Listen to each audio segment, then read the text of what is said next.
number one challenge I had, which I shared with you early in the morning, was when you write in Somali, it's like you telling the story. Like you just sit and say, there was hare and there's hen. Hare flew. You know, you narrating when you're writing in Somali.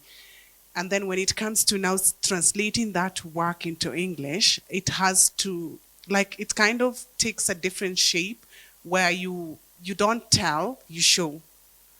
So I've had that challenge, like trying to navigate. Am I translating word for word, or am I co-creating a different story altogether that is similar to what I've written in Somali, but also in a way, in contexts that is different from the English story. I think that's like the main challenge I had when I was writing. It's always a learning experience whenever I sit down to write in my language. There's one thing about the Somali language, it's standardized. Like there's no two ways about its written form.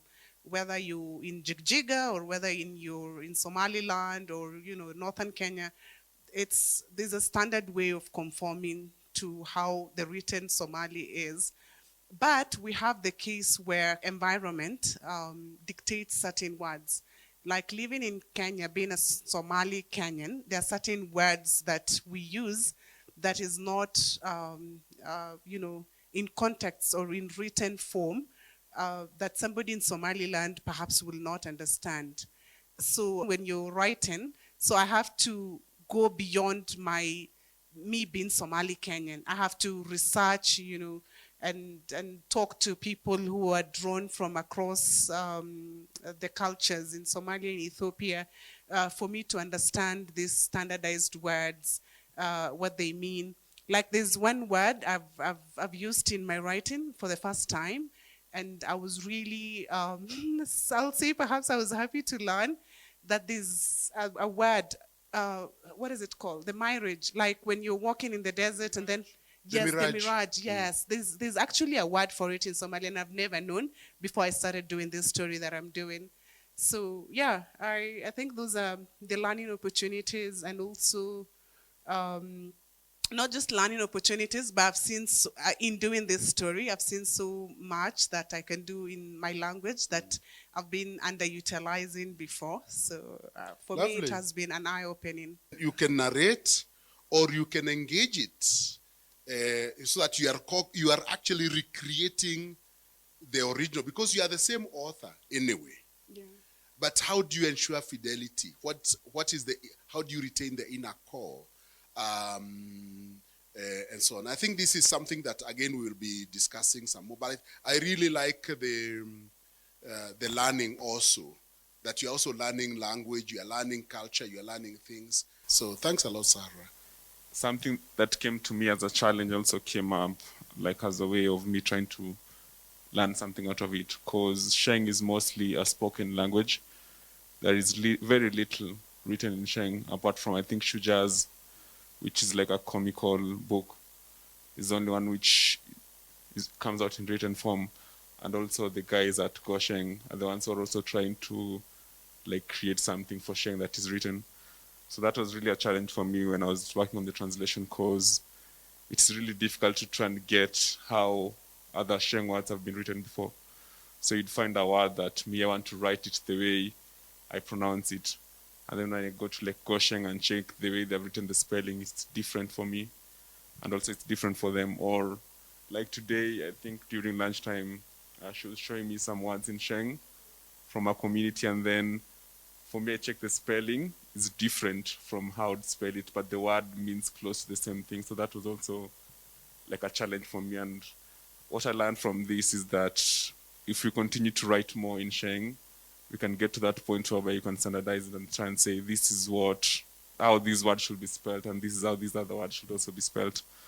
But all in all, I think it was a really good experience for me trying to like play around with this. Because before I'd translated something that was not fiction, non-fiction, and so non-fiction, you don't have the space to play around with words and try to interpret a story.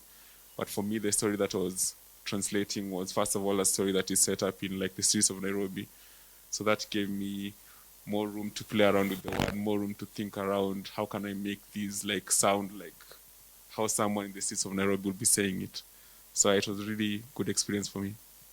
Very, very interesting. The more we write and the more we engage, the more the language stabilizes, and then you can get to that point. And I think that Sheng is moving. It's really moving, and I can't just wait to read the full story of that you have translated. I read a few sections, and I like the challenge. I really think the challenge is good. Also, like another challenge was like in terms of vocabulary, because there are things, some vocabulary that you'll find in English, but people don't speak or something like that in Sheng. So that was also a challenge for me, trying to like, how do I describe something like, I don't know, roof or what in Sheng? How would that come out? That was also a challenge. So the lexicon. Yeah. So the vocabulary. So how do you build the lexicon? Sometimes, you know, if you are very daring and you know that this word does not exist in Sheng completely, you know, as a translator, sometimes you can take the liberty to create and mark it. You can create a term. You can actually do a coinage. You coin it, you stabilize it. I'm a Meru, but I've been raised in Nyeri County. So maybe I know more of Kikuyu culture than Meru. So I came to learn more about my culture. Like, I didn't know there are names given to different chairs. Kama kiti kinakaliwa na mwanaume iko na jina na mwanamke, even the houses. Another thing, it helped me to be comfortable with my English. I was never comfortable, but when Munyao told us that the stories will be translated into Kiswahili and English, nikangangana na Kiingereza, and I realized, kumbe naweza. I've been writing in Swahili all through, and it's my first time I've written in English, and imenisaidia. I think I'll try more and more. And also, it has also helped me differentiate some terms between Meru and Kikuyu. Like, there's a place I would write the children are playing. So I'm not sure ni kodaka kana gosheda. So my dad will tell me, no, this one is Kikuyu. There are things I'm now differentiating. And it will also help me. No, just as out of curiosity. Yeah. Godaka na gosheda. Which is Kimeru there? Help me. Which one is Kikuyu there? Thank you. You know, this is the beauty of it. So you are negotiating. You are negotiating the right term, and that's the decision making of the translator. Yeah. So you are making decisions on the spot, and you walk around and you are struggling with nigudesha, nigudaka, nigudesha, gudesha, kucheza, gudaka. Yeah. You know? So those are the advantages. The challenge is Meru has dialects, and I realized when I was starting, I was using the hyphens because I was being guided by a Meru Bible. But later I realized that in my dialect, they avoid the hyphens. So I had to take them off. No, the tilde. Yeah. Zile za kule juu. Tukofia. We call them tilde. T-I-L-D-E. Yeah. Tilde. So Yeah. A and O. Yeah. So finally I had to do away with them. Now I was guided with another Bible now from my dialect, which don't have. So that was the main challenge. And as you are talking about the culture, I also had a hard time with some cultural whatevers, but nilingangana, and it's been quite a nice experience. Yeah, thank you.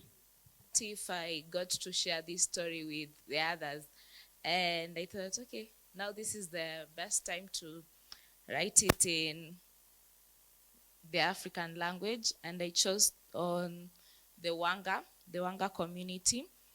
I have never been to Western apart from funerals and burials. Born and raised in Mombasa, Kilifi, so there was a lot of Giriama in me, and actually told my mom we should write together so that you'll also polish your Luya. your Wanga speaking. So I did the first draft, the first paragraph, and we will read and laugh with mom because she also didn't know things. So she told me, you just write until you're through, then we are going to find someone who will help us. So in short, we were writing with my mom. Yes. And one thing I learned in the whole process was being patient, because once I was through with the first page, I would feel so exhausted, and I'll tell myself, let's keep on doing it. I actually kept a journal on how everything went. I just put on the challenge, how it was very hard, and we were laughing at each other.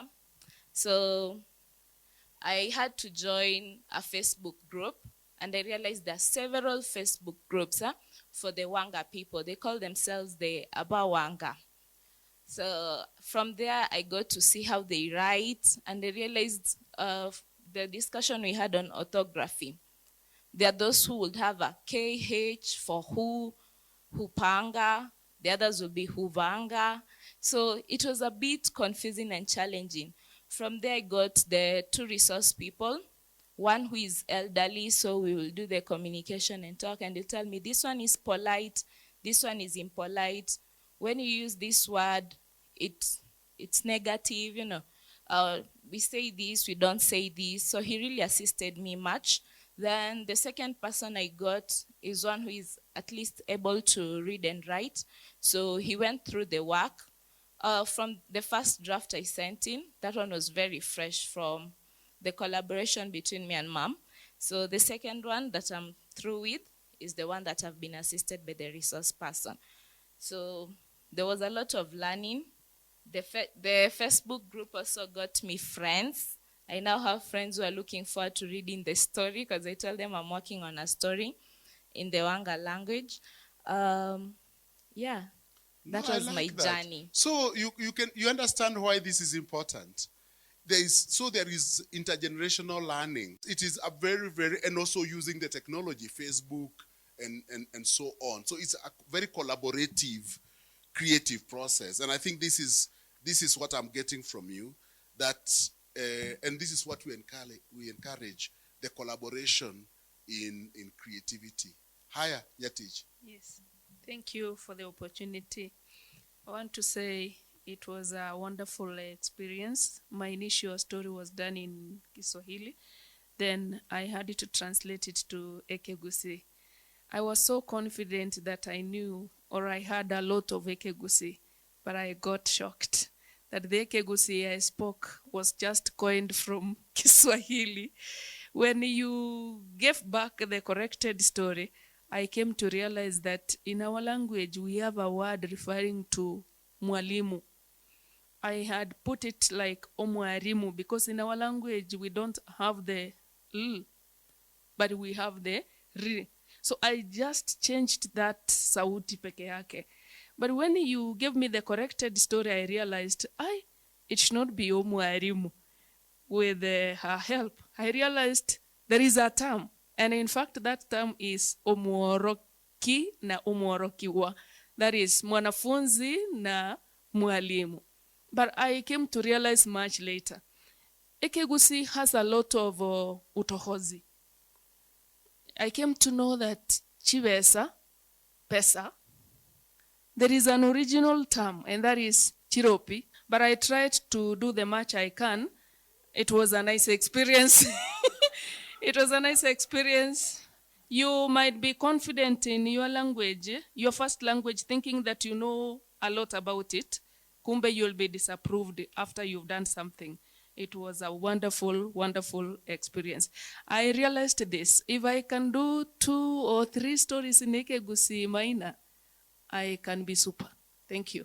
Thank you. Nikiwa mzaliwa wa sehemu ya Duruma huko, nilifikiria kila kitu kiko rahisi. Lakini tena baadaye nikaona kuna shida katika matamshi. Kama tuseme jina Chimera.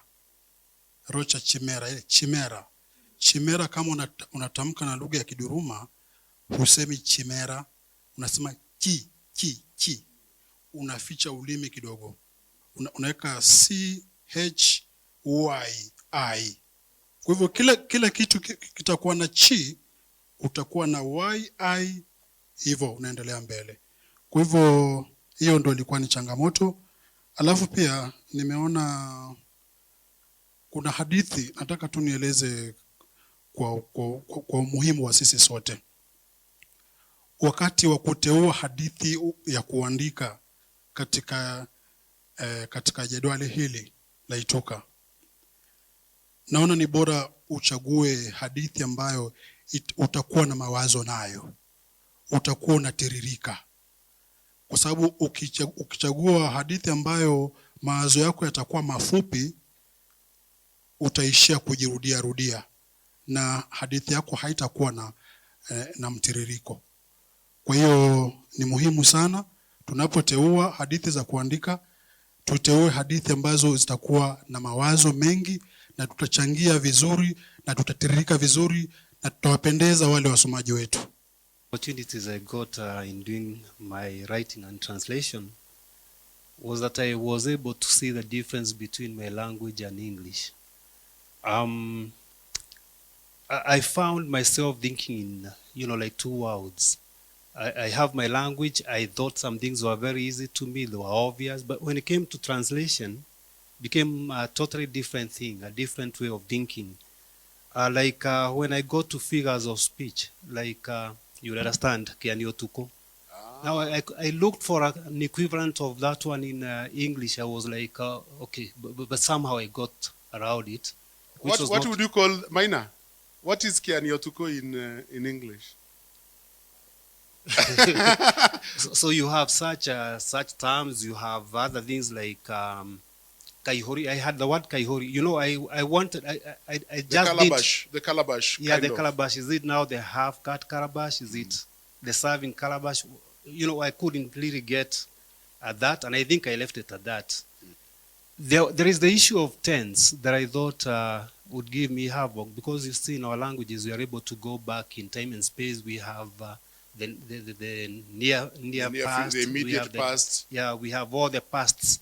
And now when you get to those pasts, in English we only have a past simple. And that is it. So that is to me something that gave me some thinking to do. Of course, I've said the phrases. Also the structure of sentences, because the way I've written in my narration, my narrative is different from what we have in English. So it's like I was, like I said, turning my mind around.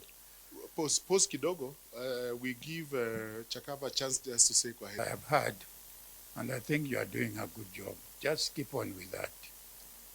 And as a publisher, I'm always available to talk to any one of you who has a project which is fully developed.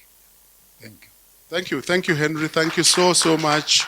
The main challenge I met, because my short story involved the kind of the issue of the tense, the historical tense in English. Like, you are presenting the past as if it's happening right now. So the historical tense bring you to the ekegusi in a way, because when you shift, someone who is not keen enough may think you have shifted to the simple present, but then that's not the case. Another thing was the issue of the diction. In the ekegusi, I think is one of the richest languages I just came to learn, because you find you have a concatenation of 100 words just telling about the same verb or perhaps noun, and therefore you need to choose the best one out of them. And in the process you need to consult, and again, decision making, what you've just told us. Yeah, so it's really nice. Thank you. Thank you very much, Nyamwe. I realized there's quite a lot that I really didn't know in Lulogoli. As much as I did a little bit of its syntax, research in syntax, it wasn't enough when it comes to msamiati and how to express certain issues. I found out that there's a group that is dealing with the orthography, Lulogoli, and it's registering its membership and any other person who has ever done research in the native language. We have a WhatsApp group. We discuss issues on msamiati, issues on current developments in our mother tongue. That has helped me a lot. Then I decided to just write the story in Kimaragoli. Despite the fact that I've been writing in Swahili, I told myself I don't want to write it in Swahili. I want to write it in Kimaragoli, then I can translate it to Swahili and then to English. So at times, while seated at the table, you know, with Kimaragoli, we have the long vowels. And at times, these long vowels are the ones that brings the difference in meaning. So at times when you're seated writing, you may not get it. So you start pronouncing and saying a whole sentence for you to get the meaning. And it was just a nice experience because everybody around me was now forced to come in and try and explain one or two things. Nikatafuta Biblia, the original translation, and I realized actually it was not even the original translation. There's a translation that was done in 1950s. There's another one in 1960s. So you'll find there's a whole lot of difference in orthographies of these languages, of these translations. You find some words, especially words with R and L. Like you can't say lelo ni lelo, as in today is today, or today is the day. Rero ni rero. You have to say rero ni rero. But when you are writing it, there are those who insist on writing lelo ni lelo, but there are those who say you can't write lelo ni lelo, you'll write lero ni lero. And like if you're saying the name Chavakali, you write it Chavakali, but when you're pronouncing it, it is Ichavakari. So that L turns into R. So it is a whole interesting journey for you to get it. And there's also translating an emotion. You know, I found this a little bit challenging. You'll find in English you will describe, but in Kinyala there are some words you just say and the Nyala reader will understand. So that was quite interesting. Can you give us an example? For example, like Vane Kerefu, like people who listen, and Kiama Undu, Abandu va Maundu, like rough people. Yes, so in Luya when you say it directly, and Vane Kerefu, like it speaks, so like the specificity of the words in the Luya, in the Nyala language, and also the sweetness, like in Kinyala it's sweet. So I will find like the sweetness. How can a word be sweet? The way it's written, and when the reader like reads it, you feel like there's something sweetness. And also it opened opportunities of bonding with my aunt. I will call and ask about, okay, this word and stuff. Like it brought us together. And also opportunities of research, and also an opportunity to develop a dictionary in Kinyala. Yeah, I think this is really good. Okay, so one of my main challenges was the choice of characters. I was translating a story with the name Daddy kama mhusika mkuu. Hili neno kwa lugha yangu, watoto wa siku hizi utapata wanaita wazazi wao wa wanaume ama baba zao wanawaita daddy. So I was not really so sure whether do I drop the name, get another character. So I just decided to retain it, of which now for an ambient reader will not take it as a musika. Atachukua kama baba. The second challenge was the many ones that describe the same item. For example, kuna neno mkono ambalo kwa Kiembu you can say njara or guoko. So I was not so sure on which particular word to settle on. And the third challenge was expressing emotions. I was not so sure, or I was not able to express that feeling of daddy as it is in the short story. The one opportunity I got is to interact so much with my dad as he became my resource persons of kuhakikisha ameweka the eyes and the use, yes. Tildes. Yeah, that's always a challenge. Hey, did you discover how to do it on your computer? Yes. Later on I learned. Yeah, good. Translation implies taking meaning from one language and passing it on to another language.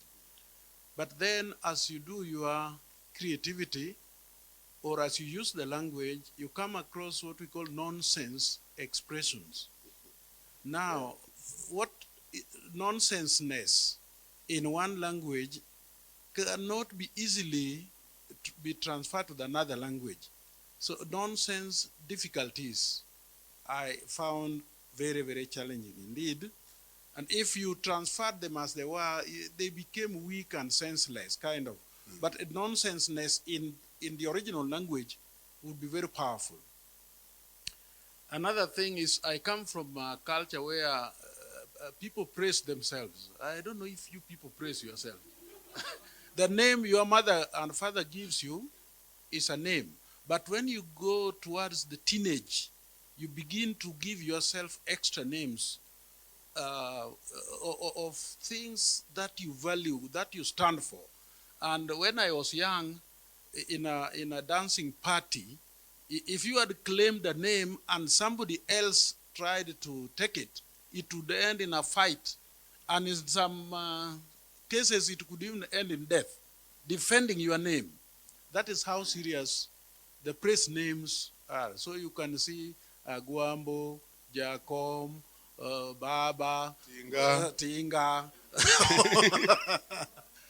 Now, I've just given a little illustration. If you are doing a story where the praise names occur, if you try to translate to another language, it doesn't make as much sense as you. Particularly in singing. I think in my experience, there was a place where you say it was a dancing party for old men. And the one old man is warned, you are a bad dancer. Please don't step on the chicks. You need to know the context of that setting to know how you stepping on a scene would come, on the chicks would come up. Because people lived in huts and the chicks were coming home to hide in the corners and the elders are dancing there. So in the evening when you are drunk, you should dance but be careful so that you don't kill the chicks. Now that is a very difficult concept to move into another language with another culture and another housing structure and so on. Nevertheless, I tried to do something with those things, but I feel that I didn't You can still do more. Thank you. I was able to address them in one way or another. First of all, to do with interjections. For example, if somebody tells another good riddance or congrats, I had to find the correct interjection in ma. And then there was some names that had synonyms which are used in other sections, because in Maasai we have, first of all, we have the 3 communities that speak Ma, and then at the level of communities we have sections among the Maasai. There are around 12 of them. So I used a method that is used in the Bible, because in the Maasai Bible, for example, a word like to sit, the Maasai of the upper part of Narok, they say aton, to sit. The one from Transmara say awen. So in the Bible, they use the one that is most commonly used across, and that is the principle that I applied. Secondly, there were some names. There was a song in my story that that mentioned Olenkuruoni. It was, those are our cows at Olenkuruoni. We are going to bring them back, like that. So right now it is called Olenkuruone. And the original name was Olenkuruoni, which means a place of ashes. So I was torn between which one should I use. Should I use Olenkuruoni because I'm translating all the other words in that song to Ma? What about this name of this place? So that is another thing that I encountered, because I was seeing that if I'm to translate from Ma again to Swahili, then the meaning is lost in translation. Which one should I use? Is it the one? Because the Swahili people, or the Swahili readers are going to, they know that that is a place of, that's the name of a place. It can be a familiar place, but the meaning, the intended meaning might be lost. Again, the mode of storytelling in Ma is, if you try to put a story down or a dialogue, mostly if I tried to look at oral literature of the Maasai, which was done by Naomi Kipuri, together with another book called Intepen Maasai, also by Henneman.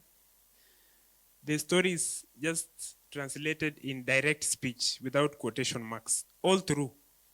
So even where there is dialogue, it is just rendered in direct speech when Ma is written down. But in the Bible, just for, I think it is for the reason, so that you know that this quotation is by somebody. This one is found in a certain place. They just use quotation marks all through the Bible. And I think that is what I did also.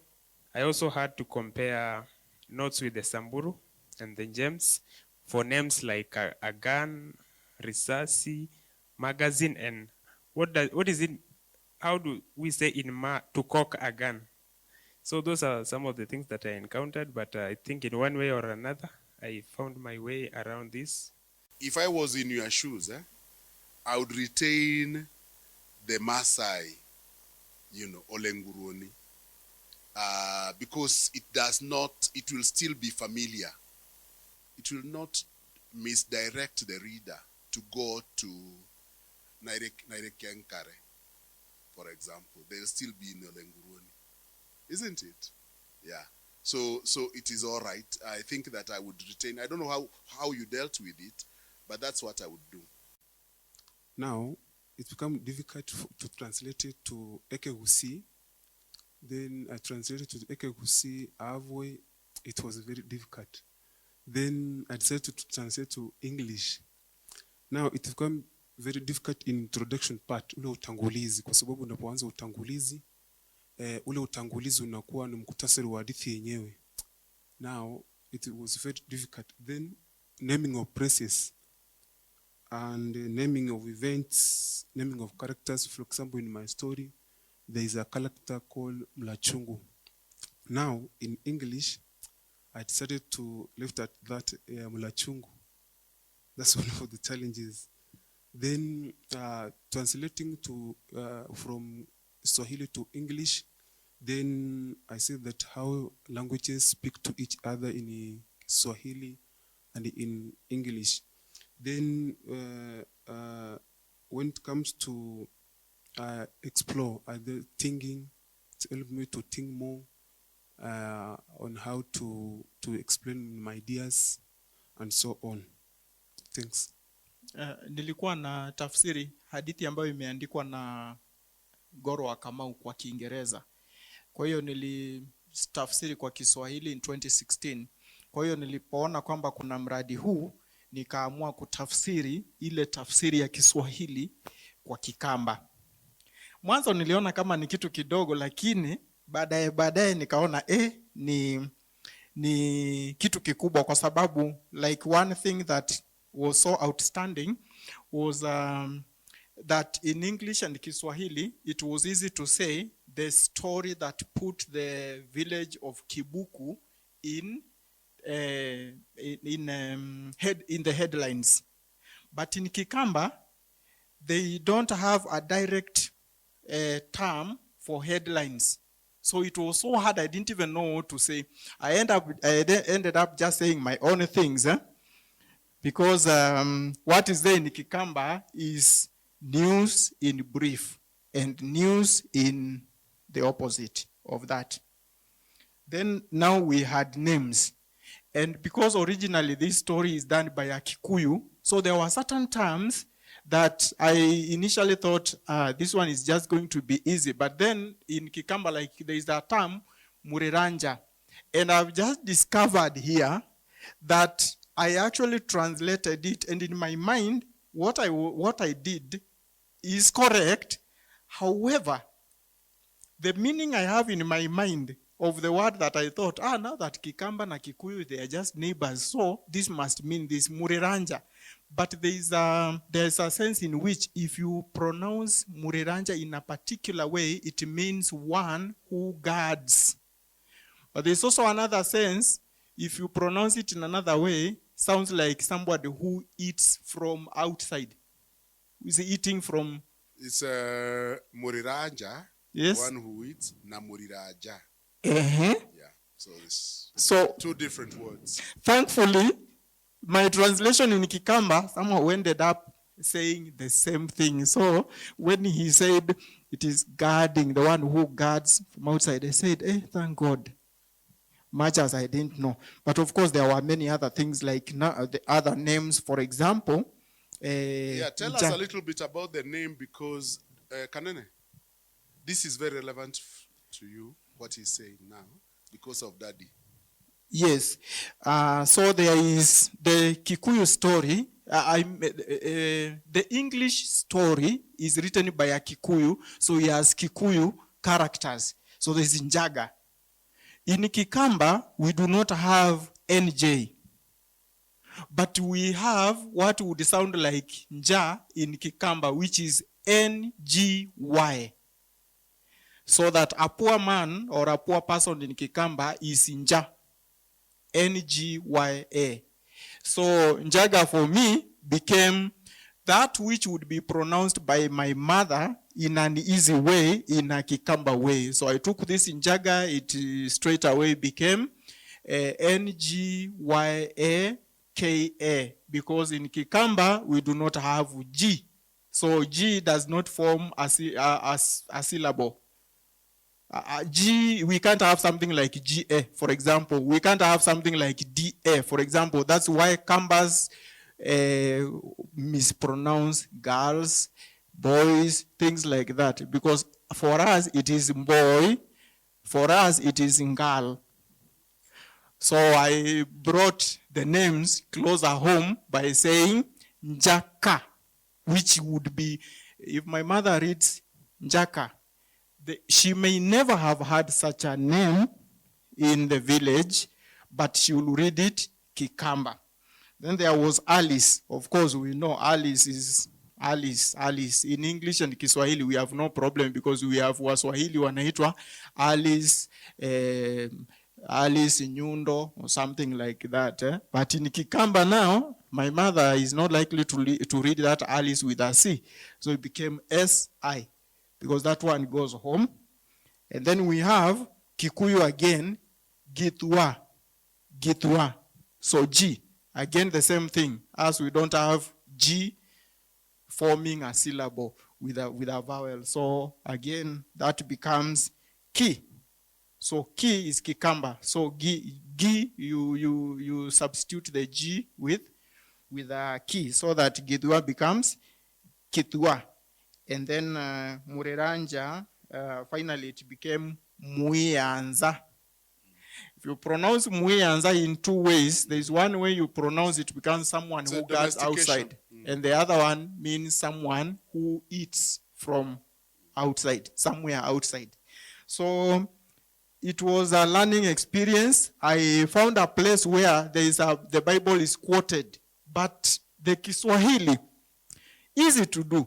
Because English and Kiswahili, ndio mambo ambayo nimekuwa, I have competence. But now Kikamba, I actually had to get that Kikamba Bible and read that passage. And you can imagine the differences. The differences are massive in the translation. So, by and large, I would say there was a challenge, but it has been a learning experience. I've learned so much, and I'm really looking forward to doing a lot more of translations, because it's very interesting that many of you have a similar term, but you look for something that is close, the equivalent of, which is really the dominant view, and about which I think I'll be talking about, later. Is so important, because it helps us to understand that there will always be difference in meaning. So don't look for things that are very similar. You look for the equivalences. What is the equivalent? So, for instance, if you're translating Elizabeth in Kikamba, Elizabeth will not be Elizabeth. It will most likely be Idavedi. Safedi. You understand? That is the way you do it. You pick the foreign name. If it does not fit very well, then you do a phonological adaptation. Omulosi is an old lady. Then Omulosi is a witch. So you mess, you mean different things. Then Kamalesi and Kamalesi. Kamalesi, dawa. Kamalesi, clouds. So in Bukusu, I think the long vowels, you write the way you speak. And I've noticed that when I went through a dictionary of Bukusu English by Adrian Sifuna and Agriwasike, it's a PDF dictionary. Then we also have naming, as most of us are saying, especially the English names. Names like Elijah. For us it's Elijah. So I was confused whether to write Elijah or Elijah. Then I wrote Elijah, but I've seen Romeo and Juliet. Madam has said Juliet. So I think I should adapt that and say Elijah. I would recommend that. I would recommend. You see, you are now, it's about, your end product will be for the Bukusu. Yeah. So make it close to them. Bring it close to them. Mm-hmm. Yeah. Elijah. Yeah, Elijah, and there is that seer called Elijah Wanameme. So translating in English, I thought it's Elijah of Nameme, but I remembered the river between Mugo, Wakibiru. Then I just wrote Elijah Wanameme, Mainawa Nalukale, and so forth. Then the issue of originality, where I work, we work with different lawyers, and they tend to joke at us saying, we call ourselves lawyers, but we are not lawyers. Because how can other lawyers say Likondi, meaning sheep, and you are saying Lihes? So while translating that, I decided to choose my own Lihes instead of what lawyers say Likondi, because I see that as they borrowed from Kiswahili or so forth. Ingombe, or as we say, Ehaf. Very different. Ehaf is from calf. It's like English. Huh? Ehaf is like from the calf. Ngombe. Ehaf. Yeah. Kiswahili borrowed from. You see Ligondi.